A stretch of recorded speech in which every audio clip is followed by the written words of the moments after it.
The rain fell heavy over Milan the night Alessia Romano became Alessia Costa. It was June, but the sky wept as though mourning what was about to be lost. A young woman's dreams, her innocence, her belief that love could exist outside the pages of old novels her mother used to read to her as a child. Inside the cathedral of Santa Maria delle Grazie, candles flickered against marble columns that had witnessed centuries of unions, but none quite like this.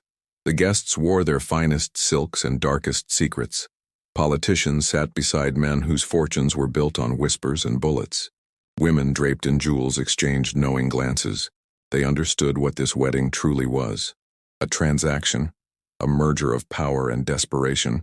Alessia stood at the altar in a gown of ivory lace, her dark hair swept into an elegant twist, her face painted with composure she didn't feel.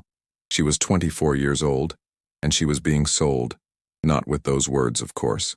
Her father, former Senator Marco Romano, had framed it differently during their last private conversation 3 weeks prior. They'd been in his study, the one with walls lined with books he'd never read, and awards for public service that now felt like cruel jokes. His political career had crumbled after the corruption scandal. Embezzlement charges, bribery allegations, connections to organized crime that he'd spent decades denying.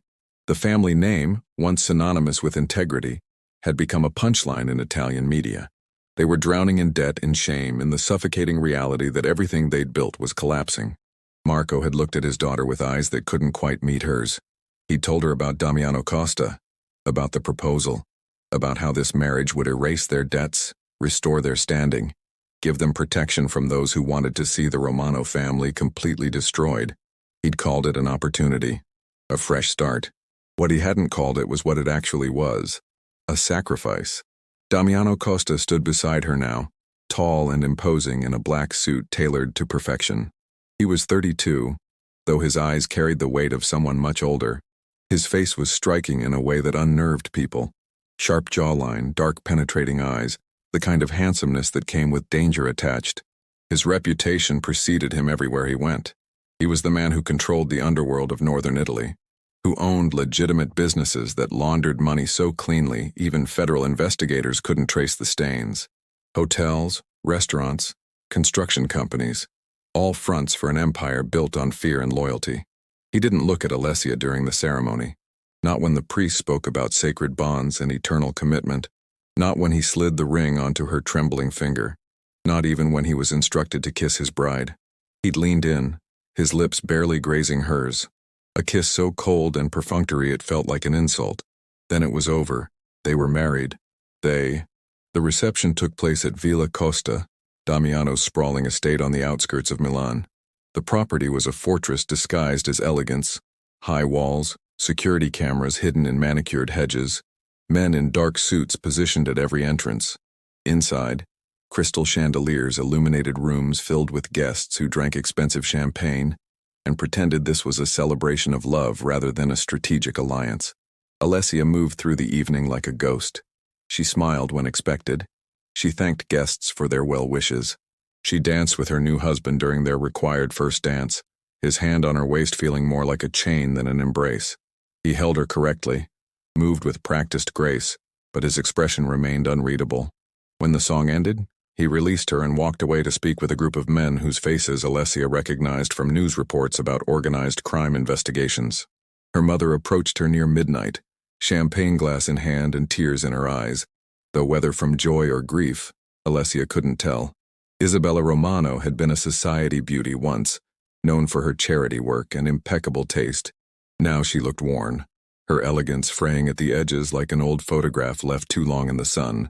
She'd placed a hand on Alessia's cheek and whispered something about making the best of circumstances, about how strong women adapt, about how this wasn't the love match she'd dreamed of for her daughter, but perhaps, in time, understanding could grow into something warmer. The words were meant to comfort. They didn't. The guests eventually departed. The villa fell quiet except for the sound of staff cleaning up remnants of the celebration. Damiano had disappeared into his study. Alessia learned later that this was his habit, conducting business late into the night, surrounded by men who reported on shipments and territories and problems that needed to be eliminated. A woman named Lucia, the head housekeeper, had shown Alessia to her bedroom. Not their bedroom, hers. A spacious room decorated in soft creams and golds, with a balcony overlooking the estate's gardens. It was beautiful. It was a cage. Lucia had been kind, but direct. She'd explained the household routines, Damiano's preferences for privacy, the areas of the villa that were off limits.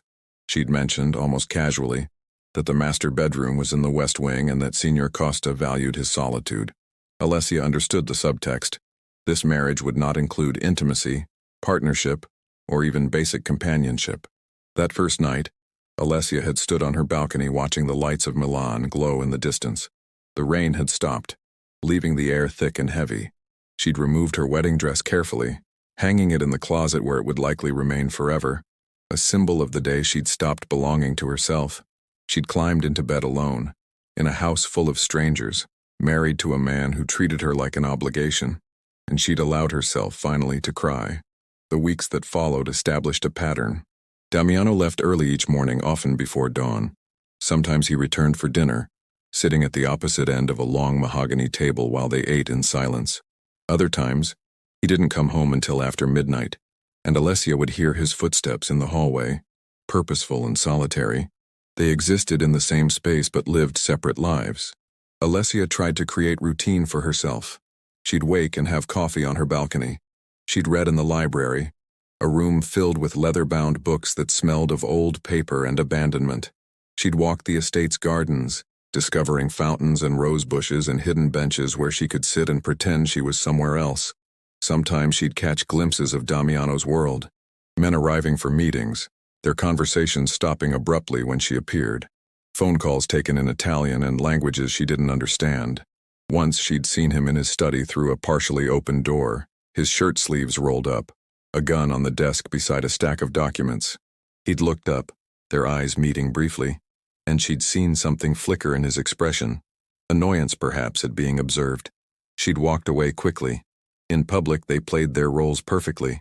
There were charity dinners to attend, galas where Milan's elite gathered to see and be seen. Damiano would arrive at her bedroom door in his tuxedo, offering his arm with mechanical politeness. They'd enter venues together, his hand resting possessively on her lower back, projecting the image of a powerful couple united by more than convenience. But everyone knew the truth. The whispers followed them everywhere. The beautiful wife, the cold husband, the marriage that was all business, no pleasure. Alessia felt the stares, the pity mixed with curiosity. She'd become a character in Milan's ongoing drama, the politician's disgraced daughter who'd married the devil to save her family. What people didn't see were the small moments that confused her, the way Damiano had instructed his staff to accommodate any request she made, the way he'd noticed she liked fresh flowers and suddenly arrangements appeared in her rooms daily, the way he'd asked once in his clipped formal manner if she was comfortable, if she needed anything, if the household arrangements were satisfactory. She'd answered yes to everything because what else could she say? That she needed companionship? That she'd married a stranger and remained one? That she felt like an expensive piece of furniture, well-maintained but ultimately decorative and purposeless? 3 months into the marriage, Alessia's mother had visited for lunch. They'd sat in the garden beneath a pergola covered in wisteria, surrounded by beauty that felt suffocating. Isabella had asked the question hovering between them since the wedding. Was Alessia happy? Alessia had looked at her mother, at this woman who'd stood by while her daughter was bartered away, and she'd lied. She'd said yes. She'd said the villa was lovely, Damiano was respectful, she was adjusting. She'd said all the things that would let her mother sleep at night without guilt consuming her. What she didn't say was that she felt invisible, that her husband looked through her rather than at her, that she'd begun talking to herself just to hear conversation, that sometimes late at night, she'd stand in the hallway outside his study, listening to his voice on phone calls conducted in rapid Italian, trying to convince herself that somewhere beneath the cold exterior was a human being capable of warmth. But perhaps that was the delusion. Perhaps Damiano Costa was exactly what everyone said. A man carved from ice and ambition, incapable of connection, interested only in power and control. Their marriage was a business arrangement, nothing more. She was a trophy wife, a symbol of legitimacy, a pretty distraction from the blood on his hands. Alessia learned to accept this reality. She stopped hoping for dinner conversations. She stopped waiting for him to knock on her bedroom door. She stopped imagining that one day he might look at her with genuine interest rather than distant tolerance. She learned to live in the shadows of power, a wife in name only, carrying a heart that once believed love was real. And the city of Milan, ancient and knowing, watched it all unfold with the detached interest of a place that had seen countless marriages rise and fall. The rain continued to fall intermittently, washing the streets clean while the dirt beneath remained undisturbed. This was her life now. This was her cage, gilded and beautiful and absolutely suffocating. But cages, like all constructed things, are not indestructible. And sometimes the key to freedom comes from the most unexpected source. Winter arrived in Milan with the subtlety of a blade, sharp, cold, and unforgiving.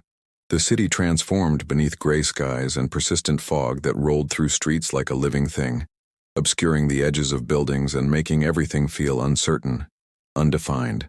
Alessia watched the season change from her usual spot on the balcony, wrapped in cashmere, breathing air that tasted of approaching snow. 6 months had passed since the wedding. 6 months of existing in parallel with a man who remained, fundamentally, a stranger. The pattern continued. His absences, her solitude, their public performances of marital unity. But something had shifted, imperceptibly at first, in the way Damiano occupied space around her. He'd begun coming home for dinner more frequently. Not every night, but often enough that Alessia found herself listening for his arrival, for the sound of his car in the driveway, for his footsteps in the foyer. They still didn't speak much during these meals. He'd ask perfunctory questions about her day. She'd offer polite responses, and silence would fill the spaces between courses. But occasionally she'd catch him watching her. Not obviously, not in a way that demanded acknowledgement, but in brief moments when he thought she wasn't paying attention. She'd look up from her plate and find his gaze on her, something unreadable flickering in those dark eyes before he'd redirect his attention to his wineglass or his phone or the middle distance. These moments unsettled her more than his previous indifference. She didn't know what to make of them, didn't know if they meant something or nothing, didn't know if she wanted them to continue or stop. The social calendar intensified as the holiday season approached. Milan's elite used winter as an excuse for extravagance. Galas, fundraisers, opera premieres, events designed to display wealth and status while pretending to serve charitable purposes. Damiano and Alessia attended them all, their presence expected, their participation mandatory. She'd learned to navigate these events with practiced grace. She'd learned which families were rivals, which alliances were temporary, which smiles were genuine and which were daggers wrapped in pleasantries. She'd learned to stand beside Damiano as cameras flashed, to let him guide her through crowds with his hand possessively placed on her waist, to laugh at appropriate moments, and maintain the perfect expression of a woman content with her circumstances. It was exhausting. Every event required her to be on stage performing a role that felt increasingly distant from whoever she actually was. She'd started to forget that person, the girl who'd loved literature and had dreams of teaching, who'd believed in romance and possibility. That version of Alessia had been buried under layers of designer clothing and forced composure. But the performance was necessary, not just for appearances but for survival. She'd begun to understand the precarious nature of Damiano's world, the constant undercurrent of threat that pulsed beneath Milan's glamorous surface. There were families that resented his power, rivals who wanted his territories, men who viewed any perceived weakness as an opportunity. And she, whether she liked it or not, had become part of that calculation. It was Lucia who'd explained this to her one afternoon in early December. The housekeeper had found Alessia in the library, staring at a book she wasn't really reading, and had sat down with the familiarity of someone who'd earned the right to speak plainly. Lucia had been with Damiano's family for decades. She'd known him since he was a boy, before his father's death, before he'd inherited an empire he'd been too young to control, but had controlled anyway. She'd watched him transform from a teenager with too much responsibility into the man everyone feared. And she understood, perhaps better than anyone, the isolation that came with that kind of power. She'd told Alessia that Damiano's coldness wasn't personal, that he'd learned early not to show vulnerability, not to care too deeply, because love, in his world, was a weapon people used against you. She'd mentioned his mother, who died when Damiano was 17, killed in a car accident that may not have been an accident. She'd spoken about betrayals and losses that had taught him to trust no one, to keep everyone at arm's length. to build walls so high and thick that nothing could penetrate them. Lucia hadn't excused his treatment of Alessia, but she'd provided context. And context, while not comfort, at least offered explanation. Alessia had asked quietly if Damiano had ever loved anyone. Lucia had paused, her weathered hands folded in her lap, and said yes. Once. A girl when he was younger, before his father died. But that relationship had been used against him by rivals, had nearly gotten the girl killed, and Damiano had ended things to protect her.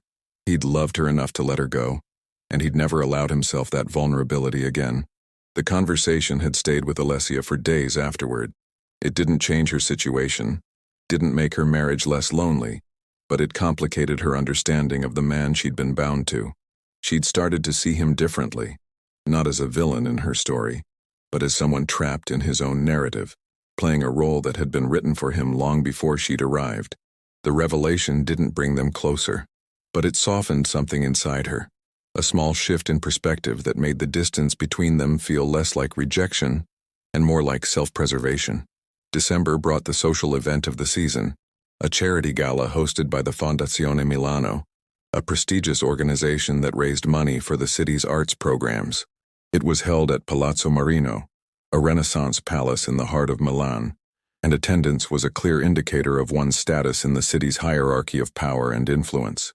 Alessia prepared for the event with more care than usual. Something about the evening felt significant, though she couldn't articulate why. She'd chosen a gown of deep emerald silk that hugged her figure before flowing into an elegant train. Her hair was styled in soft waves, her makeup subtle, but striking. When she looked at herself in the mirror, she saw someone beautiful and hollow, a porcelain doll dressed for display. Damiano had arrived at her bedroom door precisely on time, as always. But when she'd opened it, he'd stopped. Actually stopped. His usual mask of indifference had slipped for just a moment, something flickering across his features that looked almost like surprise. He'd recovered quickly, offering his arm and a curt compliment that she looked acceptable. Acceptable. The word had stung, but she'd taken his arm anyway. The drive to Palazzo Marino had been silent except for the sound of Milan at night. Traffic, distant sirens, the city's constant heartbeat. Damiano had stared out his window, his jaw tight, his fingers drumming an irregular rhythm on his knee. Alessia had wondered what he was thinking about, what calculations and concerns occupied his mind, but she'd learned long ago not to ask questions he wouldn't answer. The palazzo was magnificent, lit with thousands of candles that made the frescoed ceilings glow like something from a dream. Guests filled the grand ballroom in their finest attire, women in jewels that could fund small countries, men in tuxedos that cost more than most people's yearly salaries. An orchestra played Vivaldi, while waiters circulated with champagne and delicacies arranged like tiny works of art. Damiano and Alessia entered together, and the room's energy shifted subtly. Conversations paused, heads turned. The Costas had arrived, and everyone wanted to witness whatever would happen next. They moved through the crowd with practiced coordination. Damiano greeted business associates and political figures, his hand never leaving Alessia's lower back, his body language making it clear she was under his protection even as he barely acknowledged her presence. She smiled, nodded, accepted compliments about her dress and comments about what a striking couple they made. It was all performance, all carefully choreographed theater designed to project strength and unity. But beneath the surface, Alessia felt something building, a pressure, a sense of impending disruption that made her skin prickle with unease. She'd learned to trust these instincts. They'd developed over 6 months of navigating a world where danger wore expensive suits and threats were delivered with polite smiles. They were standing near the orchestra, champagne glasses in hand, when she saw him. Marco Salvatore. He was in his late 40s, silver-haired and handsome in the way predators often are, all sharp angles and dangerous charisma. He controlled territories in southern Milan and had been in open conflict with Damiano for years over shipping routes and political influence. The rivalry was personal, vicious, the kind that left bodies in its wake, and he was walking directly toward them with a smile that promised violence. Damiano's body had tensed beside her, his hand tightening imperceptibly on her waist, but his expression remained neutral, his posture relaxed. He was a master at concealing threat assessment, at appearing unbothered while calculating 17 different ways to eliminate an enemy. Marco had approached with 3 men flanking him, his own display of power. He'd greeted Damiano with false warmth, exchanging pleasantries that everyone knew were loaded with subtext. Then his attention had shifted to Alessia. His gaze had moved over her slowly, assessing, objectifying, making her feel stripped down and exposed. When he'd spoken, his voice had been smooth, almost friendly.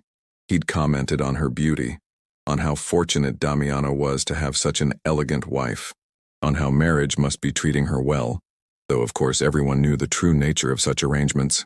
His words had been carefully chosen, each one a small cut designed to humiliate without being overtly offensive. Alessia had felt the blood drain from her face, felt every eye in their vicinity turn toward them, sensing drama about to unfold. Marco had continued, his smile widening. He'd mentioned her father, the corruption scandal, how desperate the Romano family must have been to trade their daughter for respectability. He'd speculated about what kind of agreement had been reached, whether she'd been given a choice or simply delivered like merchandise. He'd suggested that at least she played her part well. The dutiful trophy wife, beautiful and silent, the perfect accessory for a man who needed legitimate appearances. The words had landed like physical blows. Every insecurity she'd harbored, every moment of feeling invisible and purposeless, every whispered rumor she'd pretended not to hear, all of it crystallized in Marco's cruel performance. The ballroom had gone quiet. Not completely. The orchestra still played, conversation still murmured in distant corners, but their immediate space had become a theater, and everyone was watching the show. Alessia had frozen, her champagne glass trembling in her hand. Tears had burned behind her eyes, but she'd refused to let them fall. She wouldn't give this man, or anyone, the satisfaction of seeing her break. Damiano had remained silent throughout the assault. His face had been unreadable, his body still, and in that silence, Alessia had felt something shatter inside her. He wasn't going to defend her, he wasn't going to say anything, because she was exactly what Marco had described. A transaction, an arrangement, not someone worth protecting beyond the basic requirements of their agreement. The humiliation had been complete. The room had watched. Her husband had said nothing, and Marco Salvatore had smiled like a man who'd just won a game no one else knew they were playing. Then from across the ballroom something had changed. The ballroom at Palazzo Marino existed in a state of suspended reality. Beautiful and brutal, elegant and savage. Crystal chandeliers cast light that should have been romantic but instead felt harsh, exposing every flaw, every crack in carefully constructed facades. The orchestra's Vivaldi had become background noise to human cruelty, the music continuing its pleasant rhythm, while something far less harmonious unfolded at the center of the room.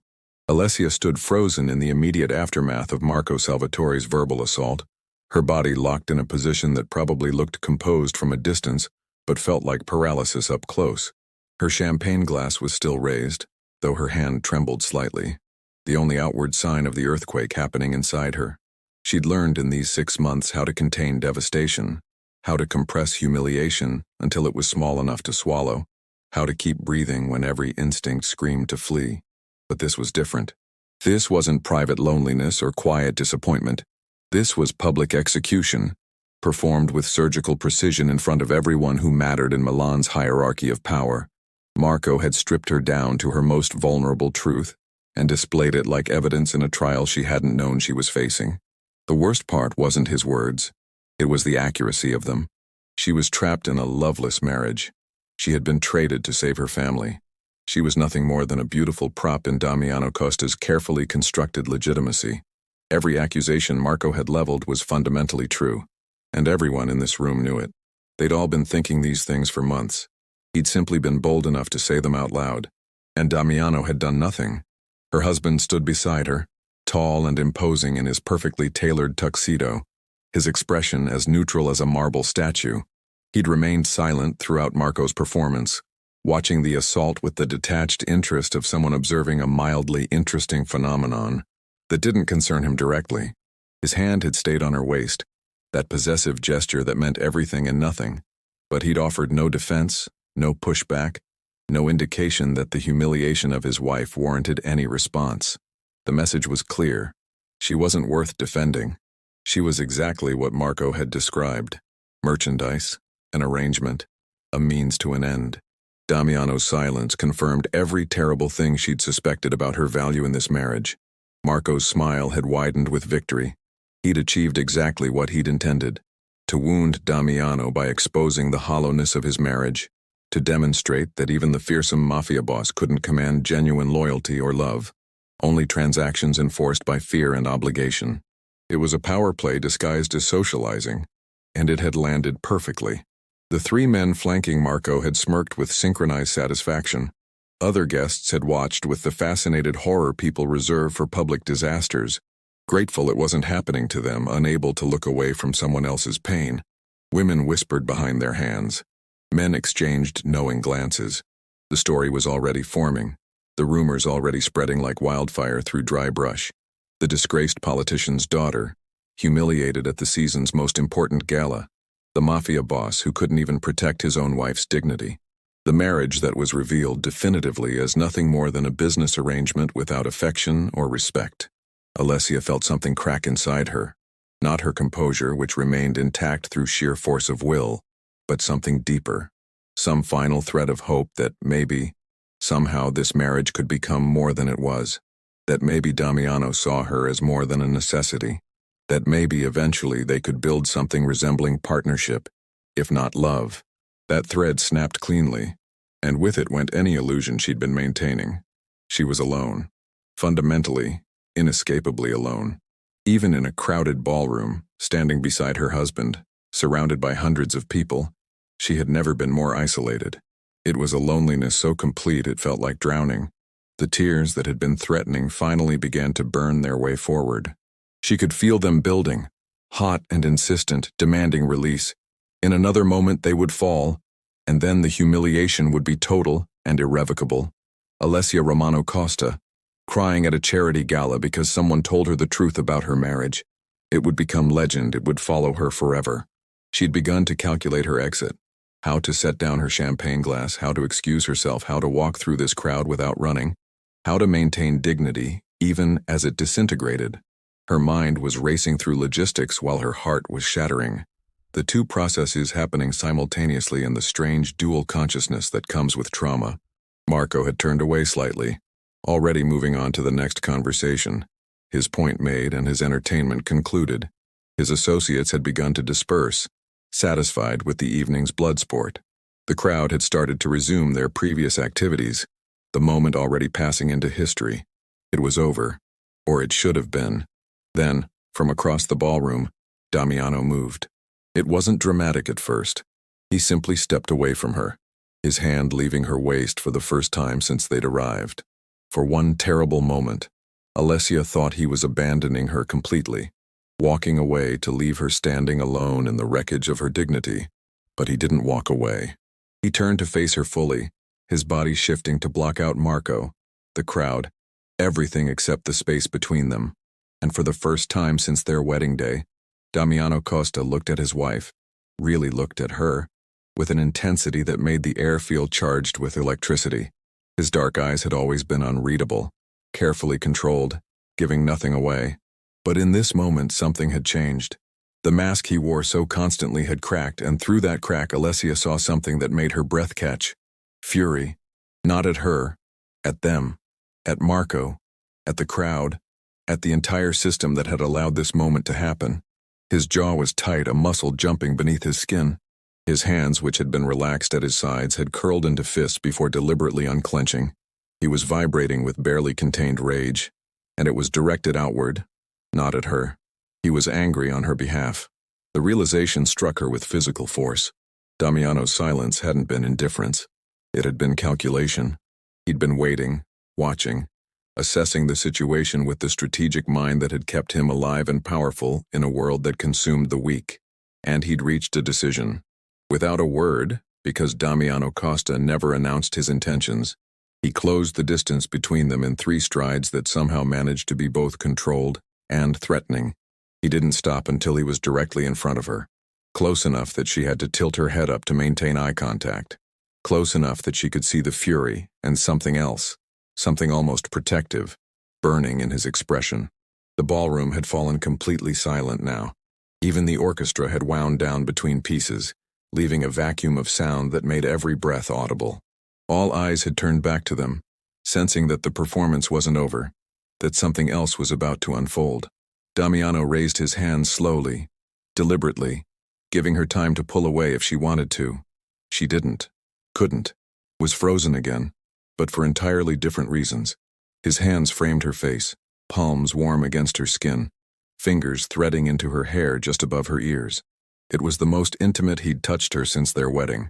More intimate than that cold kiss at the altar, more intimate than any of their public displays of unity. This wasn't for show. This was something else entirely. His gaze held hers, and in it she saw a question. Not permission exactly, but acknowledgement. An understanding that what was about to happen would change things irrevocably.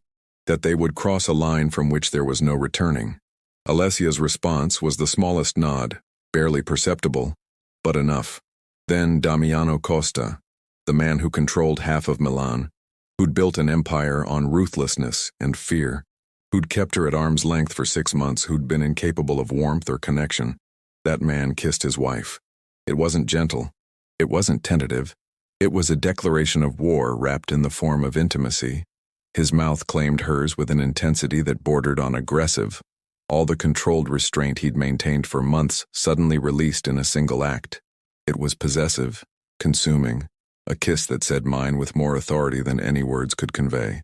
Alessia's champagne glass slipped from her fingers, shattering on the marble floor with a sound that echoed through the silent ballroom. She didn't care, couldn't care. Every sense was overwhelmed by the reality of this moment. The taste of him, the heat of his hands still framing her face, the solid weight of his body close to hers, the absolute certainty with which he was claiming her in front of everyone. This wasn't the cold, perfunctory kiss from their wedding. This was fire. This was thunder. This was silence turning into a roar that demanded every person in this room acknowledge what they were witnessing. The kiss lasted long enough to make a statement, long enough that there could be no doubt about its intention, long enough that when Damiano finally pulled back, just inches, his forehead nearly touching hers, Alessia was dizzy with the force of it. His eyes were still locked on hers, and in them she saw something she'd never seen before. Something fierce and protective and almost vulnerable. As though this kiss had cost him something. Broken down walls he'd spent years building. Exposed him in ways that terrified and liberated him simultaneously. His voice, when he finally spoke, was low enough that only she could hear. But the words carried weight that had nothing to do with volume. He told her she was his wife. Not his arrangement. Not his business transaction, his wife, and anyone who disrespected her was disrespecting him, and disrespecting him had consequences. Then, while still holding her face, he turned his head to look directly at Marco Salvatore.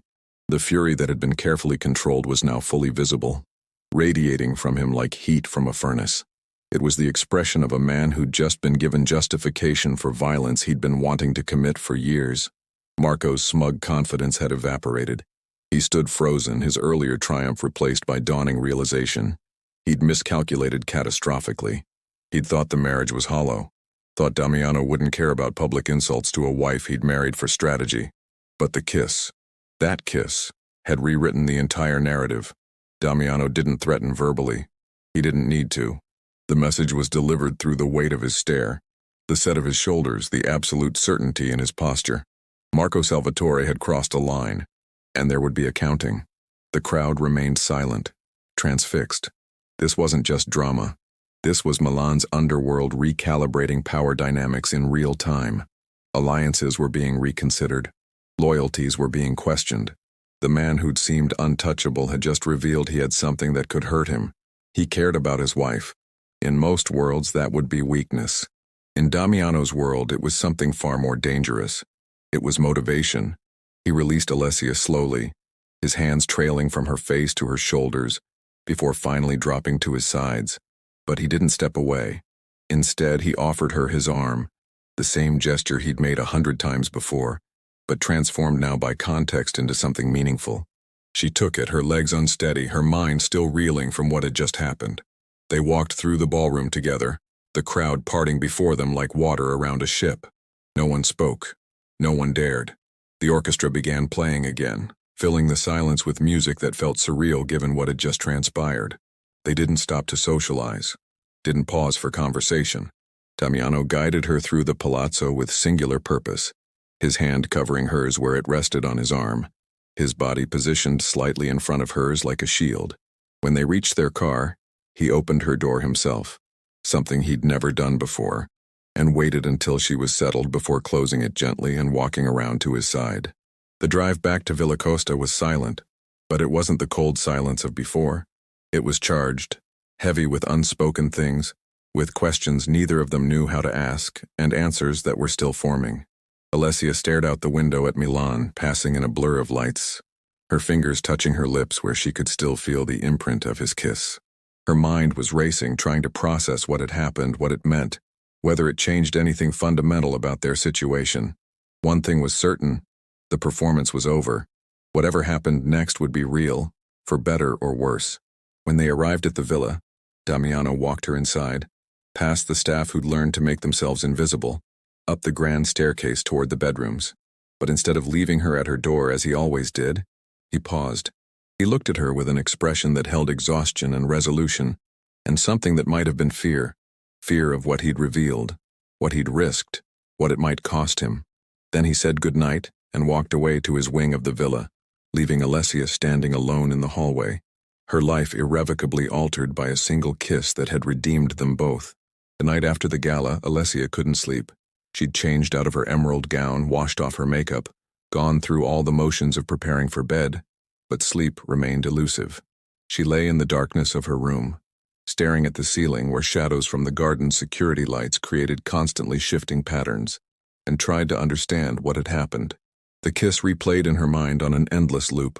The weight of Damiano's hands on her face, the intensity in his eyes, the way his mouth had claimed hers with a certainty that left no room for doubt.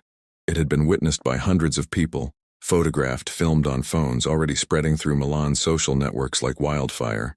By morning it would be everywhere. But more than the public spectacle, what haunted her was what came after. The way he'd looked at Marco with murder in his eyes, the protective way he'd positioned himself, the careful way he'd guided her out, and then, most confusing of all, the way he'd left her at her bedroom door and walked away as though the moment of connection had exhausted his capacity for intimacy. Around 3 in the morning, she'd given up on sleep and gone to her balcony. The December air was freezing, but she welcomed the cold. It made her feel real, grounded, less like she was floating through someone else's story. The villa's grounds stretched out before her in manicured darkness. Somewhere in the distance, she could hear Milan's constant hum. Traffic, sirens, life continuing despite personal upheavals. The city didn't care that her world had tilted on its axis. She'd been standing there for perhaps 20 minutes when she noticed light coming from windows in the west wing. Damiano's study. He was awake too, working or thinking or dealing with whatever consequences would come from tonight's public declaration. The light stayed on until dawn. The next days unfolded with strange duality. On the surface, nothing changed. They maintained their separate routines. Damiano leaving early, Alessia filling her days with the acceptable pursuits of a Mafia wife. But underneath, everything was different. He started coming home for dinner every night, not occasionally but consistently, as though he'd made a decision that this was now non-negotiable. They still didn't speak much during these meals, but the silence had transformed. It wasn't comfortable exactly, but it wasn't hostile either. It was the silence of two people trying to figure out how to exist in proximity after years of practiced distance. Sometimes she'd catch him watching her, and when their eyes met, he wouldn't immediately look away. He'd hold her gaze for a moment, something unspoken passing between them before returning his attention to his plate or his wine. The household staff noticed. Lucia had given Alessia a knowing smile one morning, the kind that said, "I told you so," without words. The security personnel seemed less tense, as though some invisible threat level had decreased. Even the men who came for business meetings treated her differently, with deference that seemed genuine rather than perfunctory. The city noticed too. Milan's gossip networks had exploded with speculation about what the kiss meant. Was it love? Strategy? A warning to rivals that Alessia Costa was under direct protection? Theories multiplied and contradicted each other, but everyone agreed on one thing. The dynamic had shifted and people needed to recalibrate their understanding of the Costa marriage. 3 days after the gala, Alessia was in the library when Damiano found her. It was mid-afternoon, sunlight streaming through the tall windows, and she'd been reading, actually reading, not just pretending, when she'd heard his footsteps. He appeared in the doorway, still in the suit he'd worn to whatever business had occupied his morning. He looked tired, shadows under his eyes suggesting his sleep had been as elusive as hers. For a moment they just looked at each other, the length of the library between them feeling simultaneously vast and negligible. He'd asked if they could talk. Not commanded, not assumed, but asked. It was such a small thing, but it represented a fundamental shift in how he approached her. They'd sat in the chairs by the fireplace, unused for months but suddenly necessary, and he'd begun to speak. Not easily, not smoothly, but with the halting cadence of someone unused to explaining himself. He'd told her about his father, about inheriting power at 19 when he should have been finishing university, about learning that love was liability in a world where rivals looked for any weakness to exploit, about his mother's death, which may or may not have been murder, but had definitely been a message, about the girl he'd loved once and had to push away because being close to him put a target on her back. He'd built walls, he explained, because walls kept people alive. Distance was protection. Coldness was survival. For years, it had worked perfectly. He'd maintained control, eliminated threats, expanded his influence, all while remaining fundamentally untouchable. Then, he'd married her. An arrangement, yes. A strategy, absolutely. But somewhere in the 6 months since, something had changed. He'd started coming home to see her even when business didn't require it. He'd found himself thinking about her during meetings. He'd noticed things. How she read the same page multiple times when something was troubling her. How she preferred the garden at sunset. How she never complained despite having every right to. He'd been trying to maintain distance to keep their arrangement purely transactional, because caring about someone in his position was dangerous. For both of them. But watching Marco humiliate her at the gala, seeing her stand there trying not to cry while the room watched and he did nothing, something had broken inside him. The walls he'd built so carefully had crumbled, and he'd realized that distance hadn't protected anything. It had just made them both miserable. The kiss wasn't strategy. It was instinct. It was months of suppressed feeling exploding in a single moment. It was him deciding that maybe, possibly, caring about someone was worth the risk. He couldn't promise he'd be good at this. He'd spent years being cold, controlled, unavailable. Those patterns wouldn't change overnight, but he wanted to try, if she was willing. Alessia had sat listening, her book forgotten in her lap, watching this man who terrified most of Milan fumble through an explanation that was probably the most vulnerable he'd been in his adult life. When he finished, the silence stretched between them, not uncomfortable now but full of possibility. She'd told him she was willing to try, that these 6 months had been lonely, yes, but also that she'd come to understand him better than she had at the beginning, that she didn't need grand gestures or dramatic transformations. She just needed to know she mattered, that she was seen, that this marriage could become something more than a transaction. He'd reached across the space between their chairs and taken her hand. Just that. A simple gesture that carried the weight of everything they hadn't said. They'd sat like that as the afternoon light shifted, not solving everything, because complicated situations rarely have simple solutions, but beginning the work of building something real from the ruins of an arrangement. The weeks that followed were an education in gradual transformation.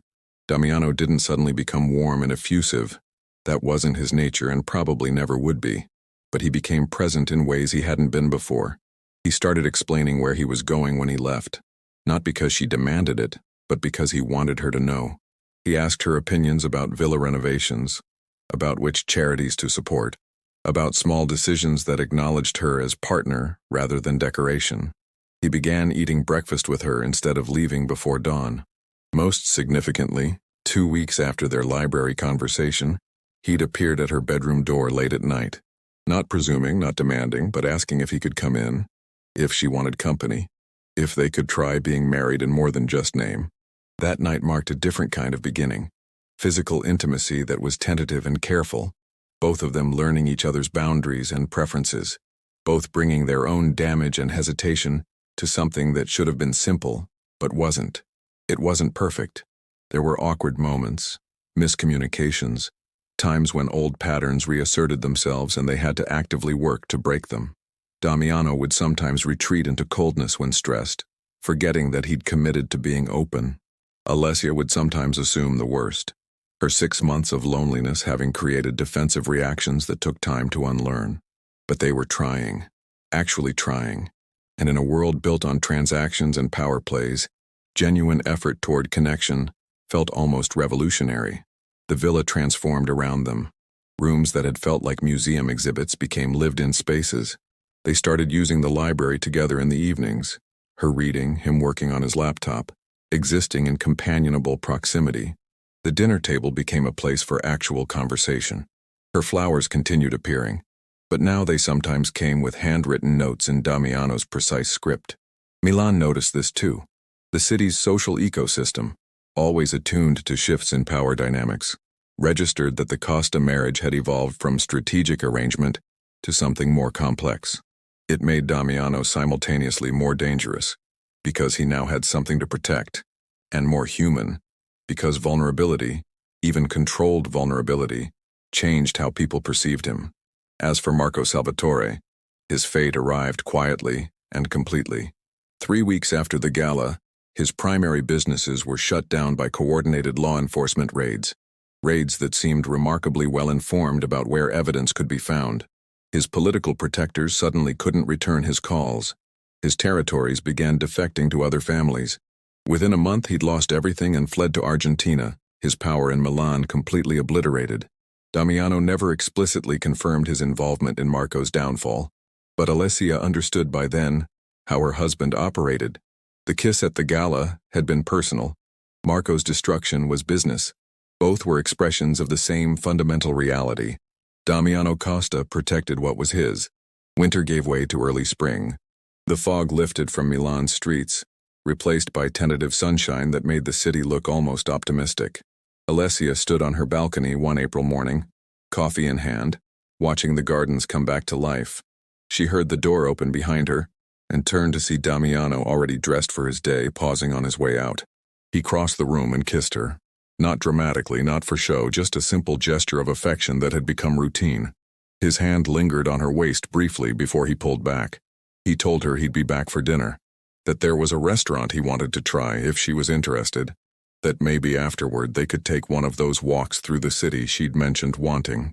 It was such an ordinary exchange, the kind millions of married couples had every day, but for them, it represented something extraordinary. The possibility that a marriage born from desperation and strategy could transform into something resembling partnership, maybe even love.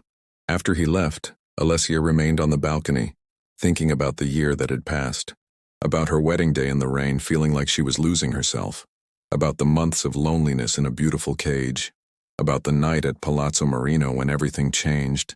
That kiss hadn't saved her. She'd never needed saving, just recognition, respect, visibility. What the kiss had done was shatter the performance they'd both been giving, the carefully maintained distance that protected them from risk, but also from connection. It had redeemed them both. Not in some grand dramatic sense, but in the quiet daily way that real redemption happens. Through choice, through effort, through the decision to be vulnerable even when every instinct screams for self-protection. Their story wasn't a fairy tale. There was no magical transformation, no perfect happy ending where all problems dissolved. Damiano would always carry the weight of his world, the danger and complexity of the life he'd inherited. Alessia would always remember the loneliness of those early months, the feeling of being invisible, but they were building something real from the ruins of an arrangement. And in a city as old and knowing as Milan, where corruption and power had always walked hand in hand, where marriages were often strategies and love was frequently performative, their gradual, complicated, authentic connection felt almost revolutionary. The sun climbed higher, warming the air, burning off the last vestiges of morning mist. Milan stretched out before her, ancient and modern, brutal and beautiful, a city that had seen countless stories unfold and would see countless more. Alessia finished her coffee and went inside to prepare for her day, already anticipating dinner, already looking forward to that ordinary, extraordinary moment when Damiano would come home. Behind her, the city continued its endless rhythm, indifferent and eternal, while two people who'd started as strangers learned, slowly and imperfectly, how to become something more. If this story moved you, reminded you that even the coldest hearts can thaw, and that redemption often comes from the most unexpected places, subscribe to our channel. We bring you stories like this every week. Stories of complicated love, of power and vulnerability, of people finding connection in the most unlikely circumstances. Your subscription helps us continue creating narratives that recognize the beautiful complexity of human relationships. Click that subscribe button and let's explore more stories together.